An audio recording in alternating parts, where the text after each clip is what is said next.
Mari kita berdoa. Bapa dalam sorga, kami memuji Engkau, kami berterima kasih, rahmat, anugerah, pertolongan-Mu yang sungguh nyata dalam hidup kami. Hari-hari kami yang terus Tuhan tolong, dan Tuhan berikan kami kekuatan dan kehadiran-Mu yang sungguh menyapa, menolong kami, membimbing kami, membawa kami lagi kepada kehendak-Mu. Terima kasih buat sore ini, kami boleh berkumpul di Zoom meeting ini. Kami akan belajar firman-Mu, biar Roh Kudus akan menolong, Roh Kudus akan memberkati, dan Roh Kudus memberi hikmat akal budi yang daripada-Mu bersama-sama dengan kami semuanya. Terima kasih, mohon ampun atas dosa salah kami, kuduskan kami semuanya, dalam Kristus Tuhan kami sudah berdoa. Amin. Baik, selamat sore, shalom. Sore. Mari kita lanjutkan pengajaran kita dari 1 Korintus 13 yang kemarin masih terpotong ya. Nah, sekarang kita melihat di dalam ayat yang ke 1 Korintus pasal 13. Kita lihat sama-sama ya, 1 Korintus pasal 13. Sebentar, saya buka dulu.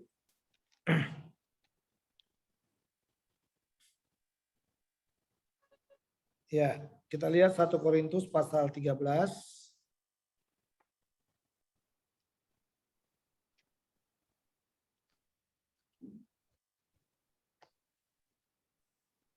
Ya, kemarin kita sudah sampai di ayat 3 ya, ayat 1, 2, 3. Nah, sekarang yang mau kita bahas adalah ayat 4, 5, 6, 7 ya. 7. Ya, 7 itu yang kita mau lihat sekarang. Ya, 4, 5, 6, dan 7. Saya baca buat saudara demikian, kasih itu sabar, kasih itu murah hati. Ya, tidak cemburu, ia tidak memegahkan diri dan tidak sombong. Ia tidak melakukan yang tidak sopan dan tidak mencari keuntungan diri sendiri. Ia tidak pemarah dan tidak menyimpan kesalahan orang lain. Ia tidak bersukacita karena ketidakadilan, tetapi karena kebenaran. Ia menutupi segala sesuatu, percaya segala sesuatu, mengharapkan segala sesuatu. Sabar menanggung segala sesuatu, kasih tidak berkesudahan, nubuat akan berakhir, bahasa roh akan berhenti, pengetahuan akan lenyap. Ya, ini nasnya sangat bagus sekali ya, ibu-ibu sekalian ya, kalau kita melihat di dalam 1 Korintus 13 ini. Ya, kemarin kita berhenti, saya sudah menjelaskan bahwa kemarin itu kasih itu ada 3 ya. Kasih itu membuat kita hebat ya, kasih itu membuat kita hebat. Lalu kasih itu membuat kita bagaimana lagi? Ayo, ada yang ingat? Kasih itu membuat kita hebat, kasih itu membuat kita berguna, lalu kasih itu membuat kita bermakna. Ya, jadi itu makanya kita diharapkan untuk apa? Untuk hidup di dalam kasih, ya, untuk hidup di dalam kasih. Karena itu tadi ya, kasih. Jadi orang yang bisa mengasihi itu akan menjadi orang hebat. Ya, orang yang bisa mengasihi adalah orang yang hebat. Tapi orang yang nggak bisa mengasihi, sebenarnya dia sudah kalah dengan apa? Sudah kalah dengan dunia ini.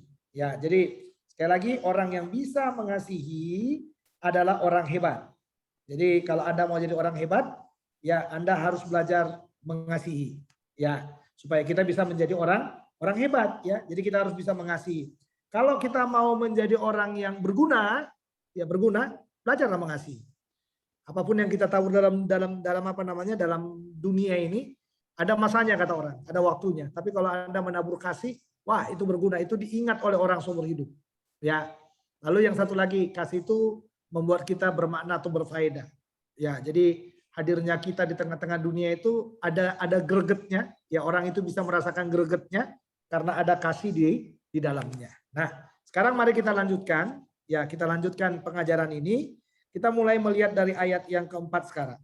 Ya, kita melihat ayat yang keempat bahwa kita mau menyatakan bahwa kasih itu, ya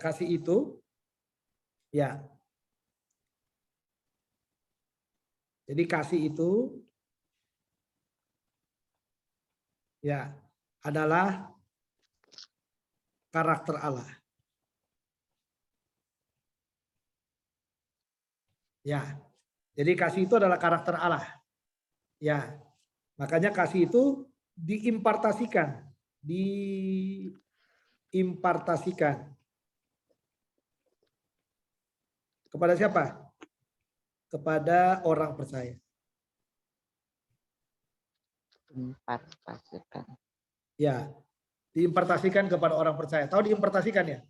Jadi semacam dilepaskan seperti itu ya, dilepaskan, dibagikan itu ya kepada orang percaya. Ya, jadi kasih itu adalah karakter Allah diimpartasikan kepada orang percaya. Jadi semua orang, ini kita lihat ya, semua orang ya mampu mengasihi. Ini tanda petik. Semua orang mampu mengasihi. Tetapi apa? Belum tentu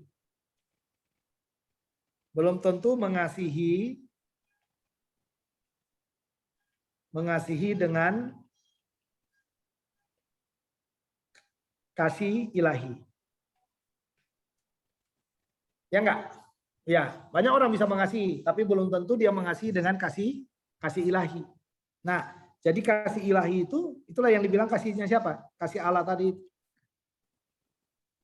Bedanya kita dengan orang-orang yang tidak percaya ya, bedanya kita dengan orang-orang percaya, karena kalau kita mengasihi, ya kalau kita mengasihi itu bagaimana mengasihinya? Kita mengasihi itu kemarin yang saya bilang ya, tulus, ikhlas, ya tulus, ikhlas, dan juga tidak menuntut balas.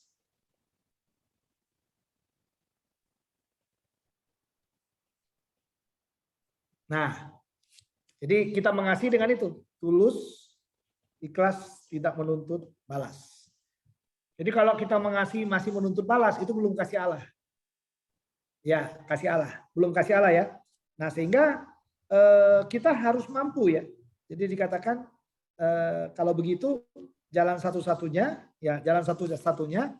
kita harus mampu mengasihi dengan kasih Allah.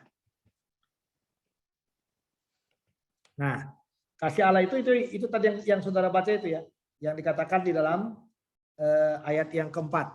Jadi 1 Korintus 4:13 ayat 4 sampai ayat 8 tadi. Ya. Bagaimana itu kasih Allah yang apa namanya? Yang harus kita terapkan itu ya. Jadi yang pertama, kasih itu sabar. Ini yang pertama. Ya, kasih itu sabar. Nah, apa artinya sabar di sini? Sabar. Ya, kalau dibilang sabar berarti dia bisa menerima. Ya, bisa menerima keadaan dari orang yang dikasih yang sedang dia kasihi. Ya, atau dia bisa menerima keadaan dari objek kasih itu. Ya, objek kasih itu kan orang yang dia kasih ya. Nah, jadi sabar itu artinya bisa menerima.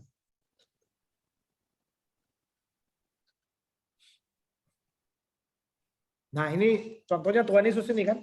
Dia bisa menerima. Allah bisa menerima kita apa adanya. Allah sabar dengan kita. Dia bisa menerima kita apa adanya. Hari ini kita gagal, ya hari ini dalam kegagalan kita itu Allah bisa menerima kita. Jadi kasih itu sabar. Yang kedua apalagi dikatakan dalam bagian itu kasih itu murah hati.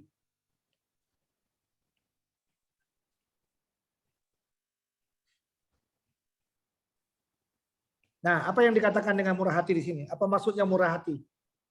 Murah hati artinya tidak hitung-hitungan.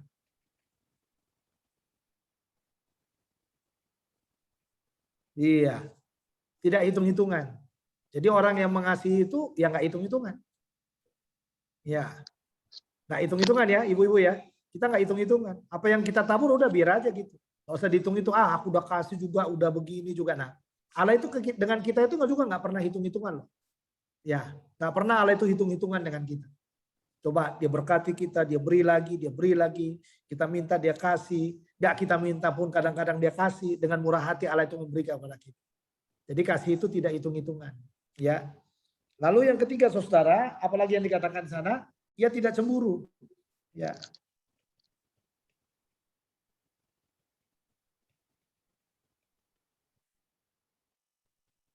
Nah, apa artinya itu di situ? Tidak cemburu artinya apa?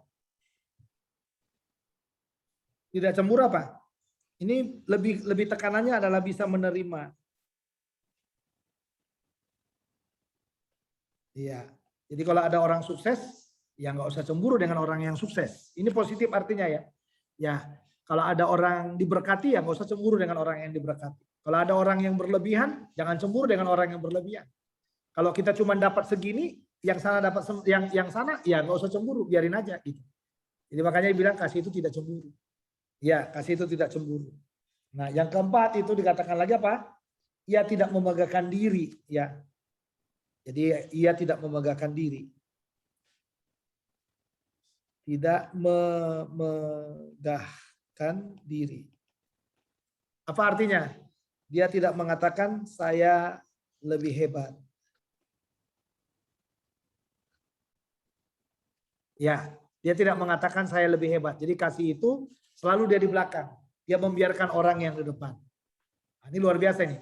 Jadi orang yang mengasihi itu sekalipun dia bertalenta, sekalipun dia punya kemampuan-kemampuan khusus, dia selalu memberikan kesempatan kepada orang yang mungkin akan diorbitkan, mungkin orang yang akan dia latih gitu. Dia berikan kesempatan. Sekalipun dia mampu sebenarnya mengerjakannya. Ya tanpa orang itu pun dia mampu mengerjakannya. Tetapi dia memberikan kesempatan. Nah, makanya itu yang dikatakan bahwa kasih itu tidak tidak memegahkan diri. Ya, pencapaiannya contohnya ya, pencapaiannya juga bukan menjadi sesuatu yang harus dibanggakan gitu pencapaiannya. Tetapi justru dengan dia mencapai sesuatu, dia makin merendah diri gitu. Ya. Lalu yang berikutnya, yang kelima ya, ibu-ibu ya, coba. Ya, yang kelima ya. Mari kita lihat yang kelima. Dikatakan kasih itu tidak sombong.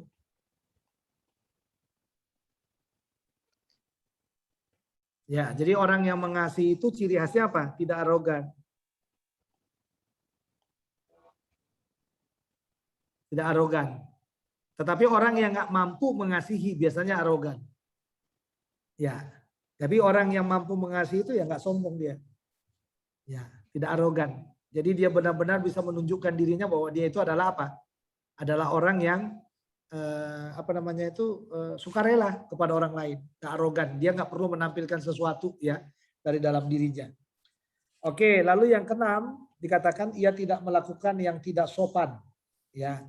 Jadi tidak melakukan yang tidak sopan.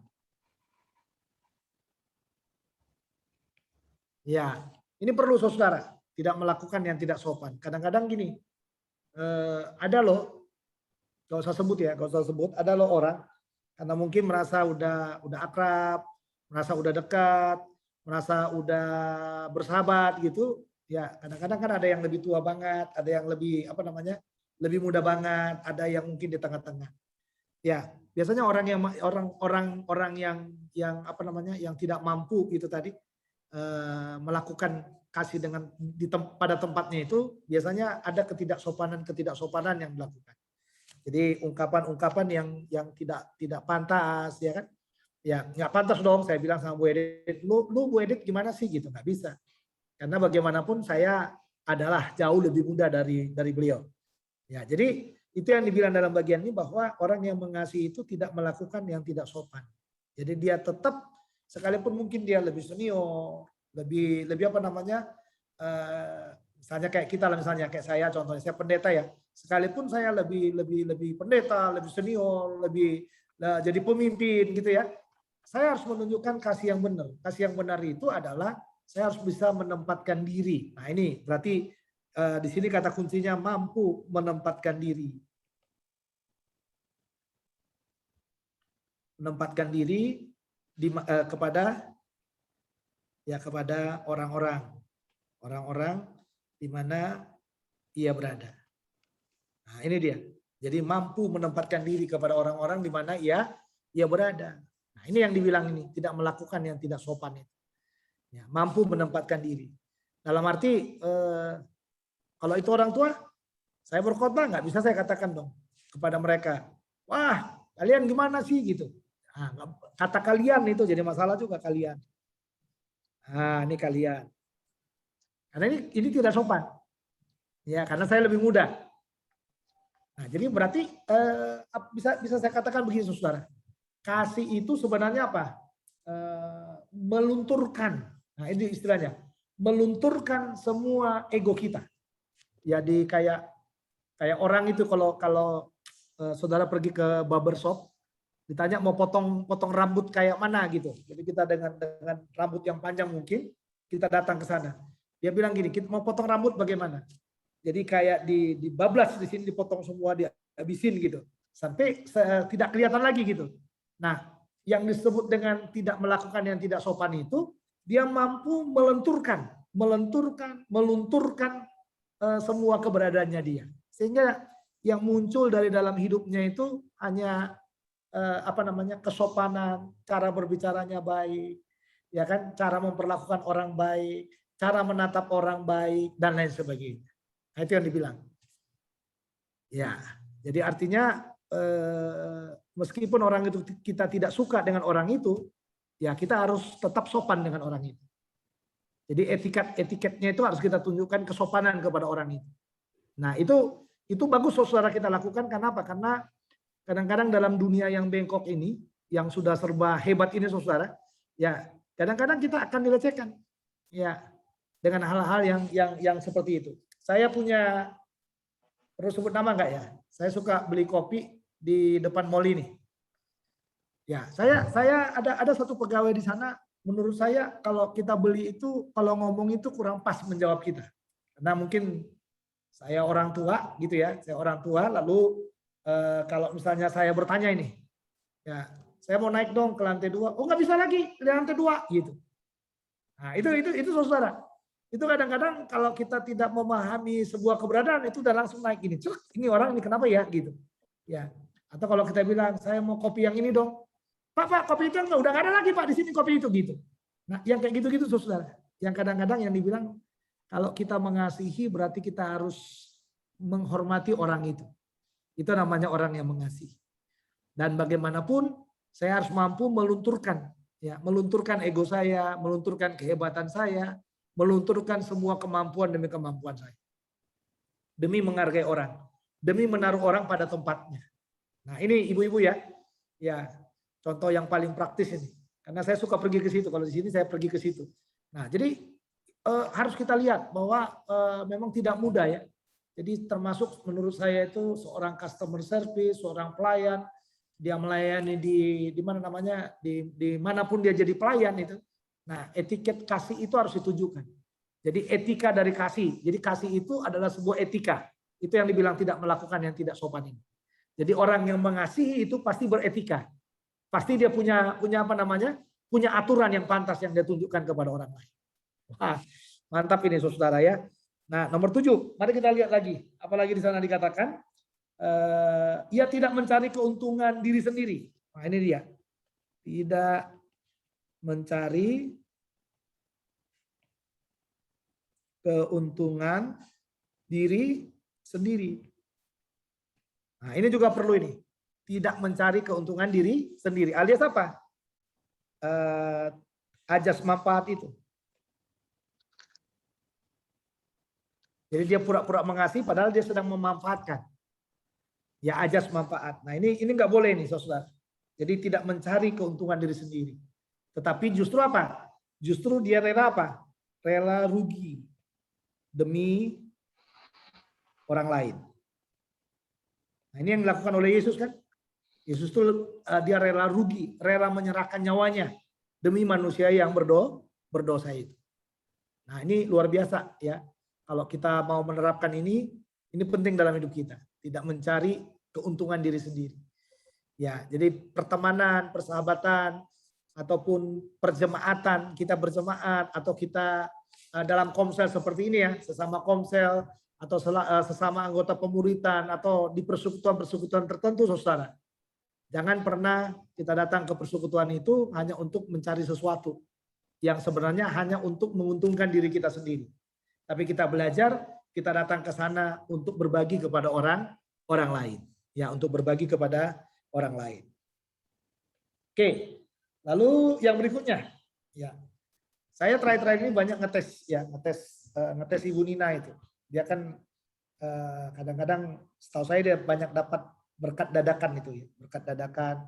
Contohnya kemarin kayak duta COVID, ya kayak duta COVID itu, dia dapat berkat itu dari duta COVID, saya tahu, ya dan cukup besar juga dapatnya ya besar lah bagi ibu-ibu yang nggak kerja kan berkat segitu besar. Tapi suatu ketika dia bilang kemarin, aduh Pak, aku mau berbagi nih katanya, berbagi apa? Berbagi makan dengan teman-teman PJ yang lain katanya gitu. Saya tes, ya.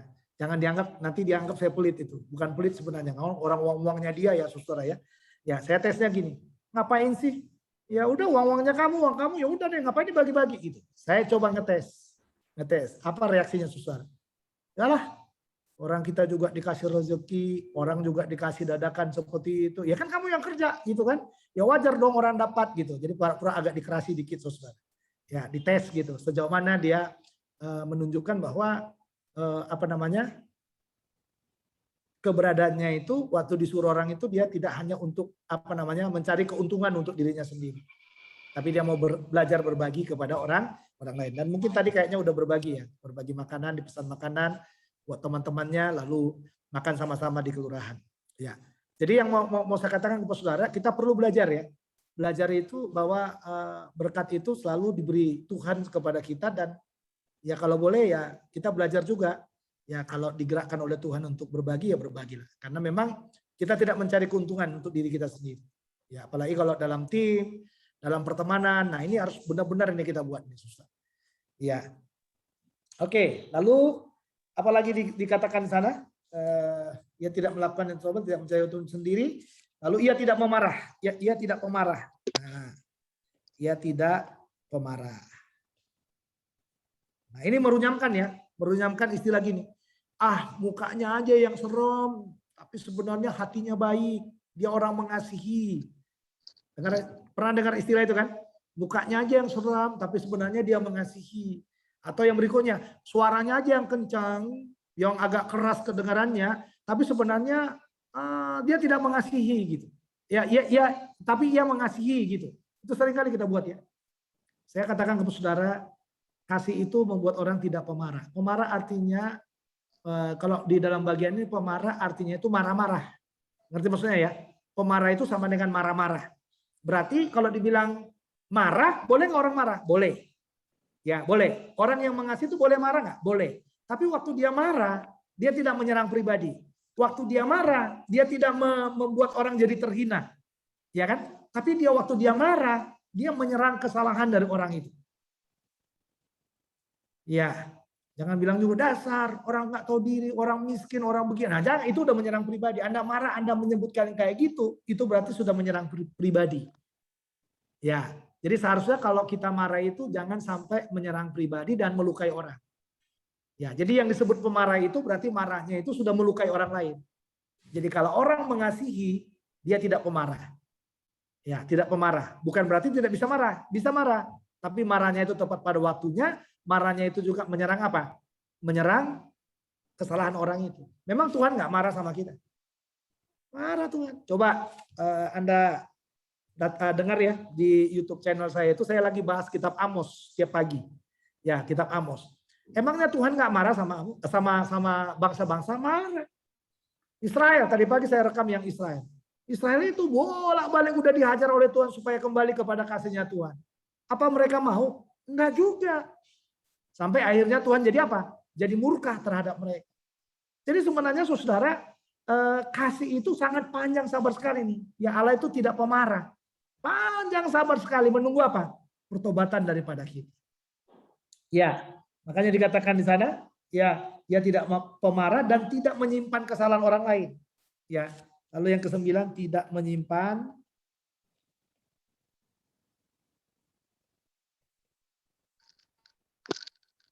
kesalahan orang lain. Nah, coba Anda bayangkan nih, ibu-ibu bayangkan ya. Kalau seandainya Tuhan itu menyimpan kesalahan kita, hari ini minta ampun disimpan, besok kita minta ampun lagi, disimpan, besok lagi disimpan. Suatu ketika Tuhan meledak, dia bilang, ya orang Betawi bilang nih, lo bolak-balik itu aja, kacau kamu katanya gitu. Coba lihat tuh, Tuhan itu hari ini kita minta ampun kepada Tuhan, dia nggak pernah ingat lagi. Nah seharusnya kalau kita mengasihi, ibu-ibu ya, kalau kita mengasihi seharusnya hal yang seperti itu yang kita tunjukkan kepada orang-orang yang ada di sekitar kita. Ya. Lalu apalagi saudara dikatakan ia tidak bersukacita karena ketidakadilan, tetapi ia bersukacita karena kebenaran. Ya. Jadi yang ke-10 itu, ya yang ke-10 bersukacita, ya karena kebenaran. Ya, karena kebenaran, bersukacita karena kebenaran. Alias apa? Alias gini, kan kadang-kadang ada orang yang pernah dengar kata bully ya. Ya, bully. Ya, kalau orang dibully gitu. Ya, kalau kita nggak suka dengan orang itu, pasti akan kita katakan apa? Mampus lo. Mampus katanya gitu. Kalau orang dibully. Ya kan? Nah, jadi ia tidak bersukacita karena ketidakadilan, tetapi ia bersukacita karena kebenaran. Jadi kita harus belajar. Kalau ada orang membuli, kita juga harus merasakan sakitnya orang ini. Nah, itu dia. Kalau ada orang yang apa namanya, yang tidak diterima, yang tidak diterima gitu ya, ya dalam persekutuan, kita harus berjuang supaya orang ini bisa diterima. Ya, supaya orang ini bisa diterima. Jadi itu yang dibilang bersukacita dalam kebenaran. Jadi setiap ada mungkin orang yang bersalah, ya bermusuhan, lalu dia berdamai seperti itu, nah itu dia bersukacita dalam kebenaran. Dia harus senang, ya itu ciri khasnya. Dia harus senang melihat orang-orang yang seperti itu. Oke. Lalu yang ke-11, ya dikatakan lagi, ia menutupi segala sesuatu, percaya segala sesuatu, mengharapkan segala sesuatu, sabar menanggung segala sesuatu. Ya, jadi kasih itu bicara apa? Segala sesuatu.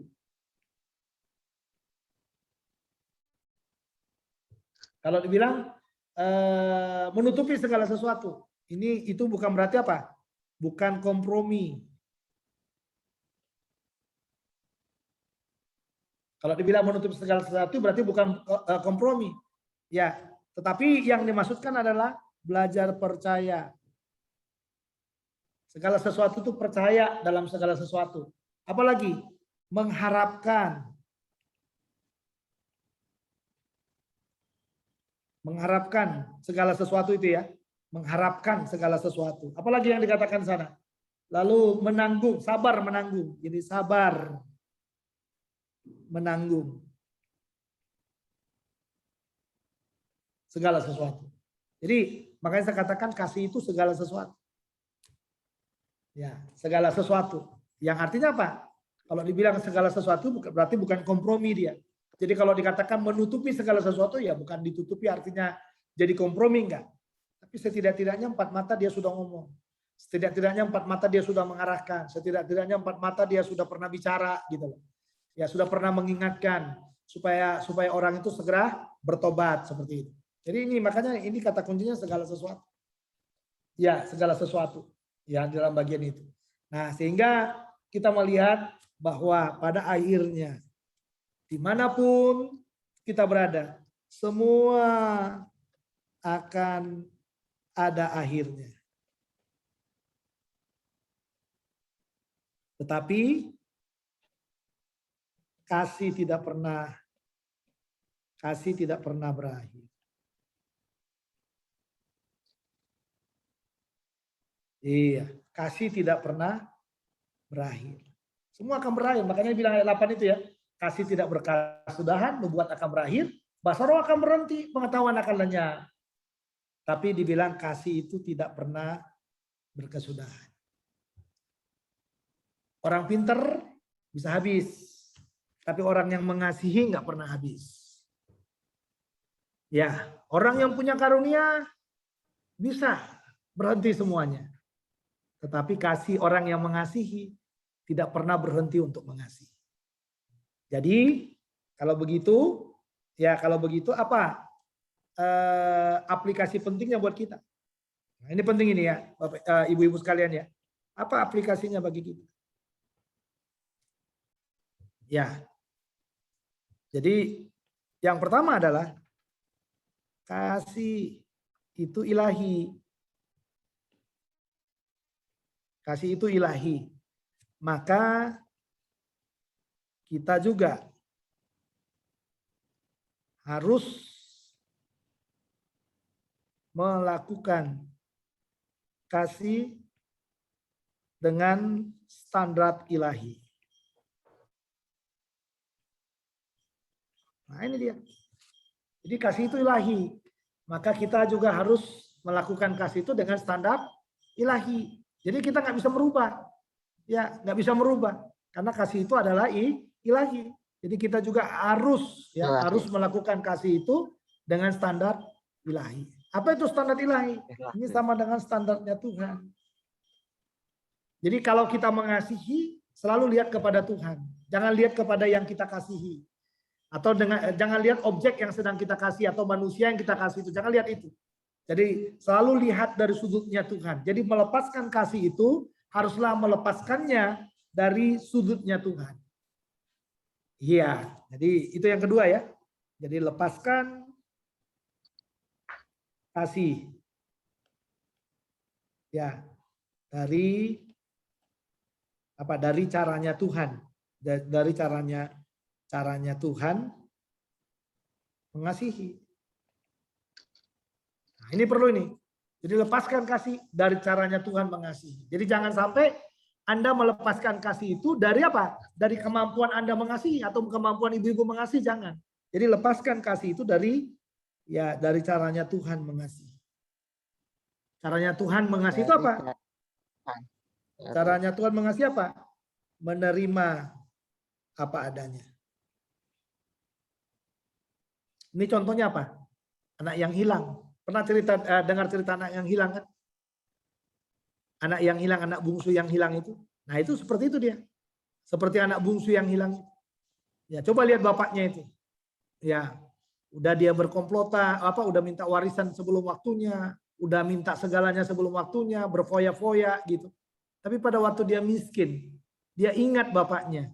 Dia pulang ke rumahnya. Lihat itu, bapaknya seperti mengabaikan yang sulung, tapi sekalipun tidak mengabaikan yang sulung menurut saya. Seperti mengabaikan yang sulung, tapi dia menerima ini, pendosa ini dia terima. Nah itu yang dibilang itu, melepaskan kasih dengan cara Tuhan mengasihi. Jadi kita tidak bisa melepaskan kasih dengan caranya kita gitu. Kalau kita melepaskan kasih dengan caranya kita, nah itu yang membuat kita berbenturan itu, saudara. Itu membuat kita jadi sulit. Ya, jadi sulit untuk mengasihi seorang akan yang lain. Nah, lalu yang ketiga, saudara. Ya, lalu yang ketiga.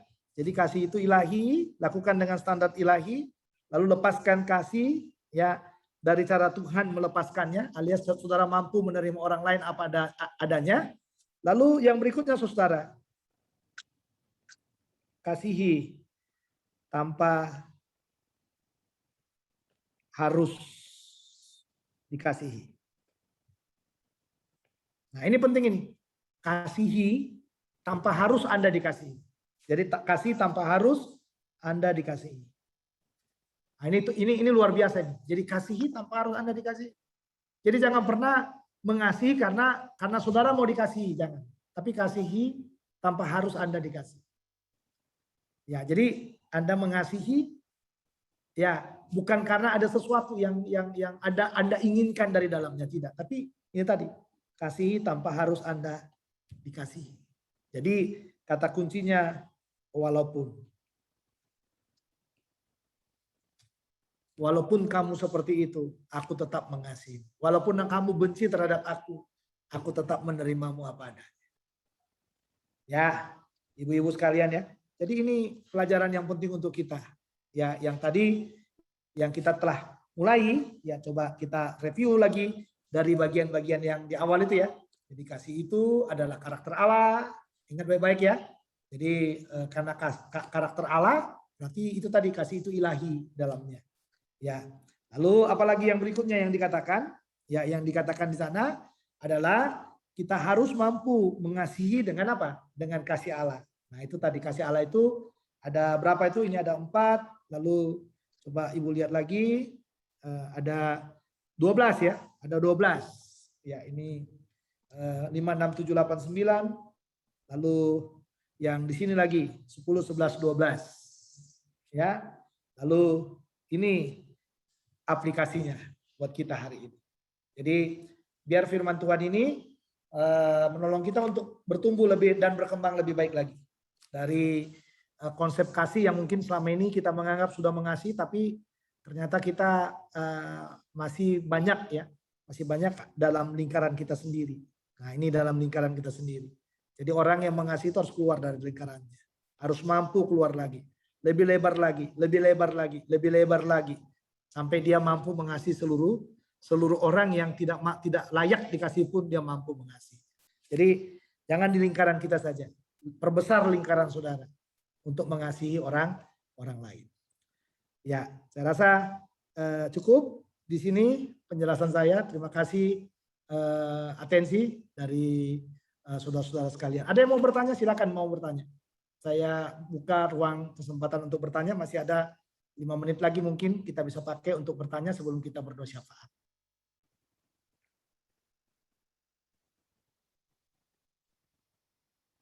Oke, kalau sudah tidak ada, mari kita akan berdoa syafaat ya, ibu-ibu ya. Jadi kita akan mendoakan Edwin yang akan turun bekerja ya dalam karantina semuanya. Biarlah Tuhan memberkati ya, karena PPKM sudah tertunda cukup lama. Lalu kita terus doakan untuk kesehatan Ibu Dede ya, supaya Tuhan terus menyempurnakan ya kesehatannya. Lalu kita doakan juga untuk kita semua ya, Marwastu ya, supaya Tuhan berkati dengan berkat yang daripada Tuhan juga ya. Terima kasih, kita bersyukur kepada Tuhan karena kita semua sehat, dan kita doakan juga Bu Yanti ya yang berulang tahun beberapa hari yang lalu. Tanggal berapa kemarin ulang tahunnya? Tanggal 26 ya? 26. Ya, 26 ya. Oke, mari kita berdoa bersama-sama. Bapa dalam sorga, terima kasih buat kasih setiamu, kebaikanmu yang sudah menolong kami. Terima kasih kami sudah dipimpin Tuhan untuk belajar firman. Kami sudah tahu kasih yang sesungguhnya.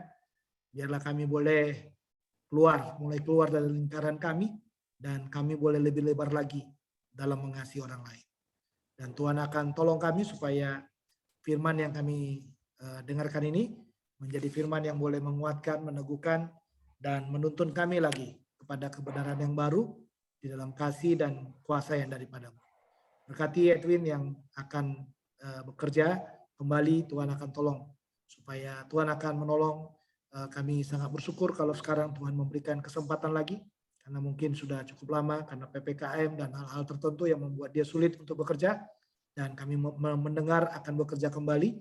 Biarlah Tuhan akan menolong, memberkati semua persiapan-persiapannya dan segala sesuatunya yang dipersiapkan. Biarlah dipersiapkan untuk hormat dan kemuliaan bagi nama-Mu. Terima kasih juga buat Ibu Dede yang terus sudah Tuhan tolong dalam proses kesembuhannya. Biarlah tangan Tuhan terus menolong, tangan Tuhan terus memberkati di dalam pertolongan yang daripada Tuhan. Sehingga Ibu Dede terus boleh disempurnakan kesehatannya, kekuatannya, dan dia boleh terus kuat di dalam Tuhan. Kami mendoakan juga buat kami semua yang ada di Zoom meeting ini. Kami berdoa untuk Ibu Yanti yang berulang tahun tanggal 26 kemarin, berkati usia 58 tahun yang Kau sudah tambahkan. Kami sangat bersyukur Tuhan, karena kami tahu di masa-masa sulit ini Tuhan masih memberikan umur yang panjang kepadanya. Kami tahu ini berkat-Mu, anugerah-Mu yang sangat luar biasa. Dan terima kasih buat semuanya yang Kau sudah kerjakan. Terima kasih buat kami semua yang ada di ruangan ini. Kau kenal kami satu persatu. Kau tahu apa yang menjadi keperluan demi keperluan hidup kami. Kalau ada yang sakit, sembuhkan dalam nama Yesus. Kami terima kesembuhan dengan iman percaya dalam nama Yesus. Tuhan sembuhkan semua tubuh yang sakit, tubuh yang kurang sehat, tubuh yang tidak fit. Kami minta dalam nama Yesus. Kiranya Tuhan jamah, sembuhkan dengan kuasa darah Yesus. Terima kasih Tuhan buat semua kebaikan demi kebaikan-Mu. Terima kasih buat rahmat-Mu, buat anugerah-Mu yang tak berkesudahan bagi kami. Kami akan akhiri ibadah kami dan menerima berkat yang daripada Tuhan. Saudara-saudara, arahkan hatimu kepada Tuhan dan terimalah berkat-Nya. Kasih karunia dari Allah Bapa, sukacita di dalam Tuhan Yesus Kristus, serta persekutuan dengan Roh Kudus. Kiranya menyertai kita semuanya, mulai sore hari ini, kekal selama-lamanya. Semua yang percaya katakan, Amin. amin. Terima kasih Pak Hermon. Ya, terima kasih Pak Terima kasih, Pak Hermon. Hermon. Firman-Nya. Semuanya Tuhan berkati Terima kasih. semua. Tuhan berkati Semuanya.